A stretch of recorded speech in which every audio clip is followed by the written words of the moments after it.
Një sulm në shkallë të gjerë me dron ukrainas i kryer gjatë natës mes shtunës dhe të dielës, la të paktën 3 persona të vrarë në Moskë.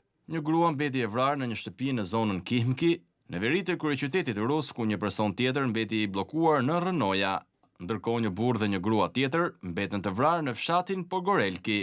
Kryetari i Bashkisë së Moskës, Sergej Sobjanin, deklaroi se 12 persona kishin mbetur të plagosur si pasojë e sulmit ndaj një rafinerie nafte të qytetit. Ndërkohë, sipas autoriteteve ushtarake ruse, forcat e armatosura arritën të interceptonin plot 556 dron, të cilët filluan të depërtonin në territorin rus prej orës 3 të mëngjesit. Pjesë të avionëve të telekomanduar, një pjesë të cilëve u neutralizuan në ajër, u gjetën dhe në aeroportin kryesor të Moskës, Sheremetjevo.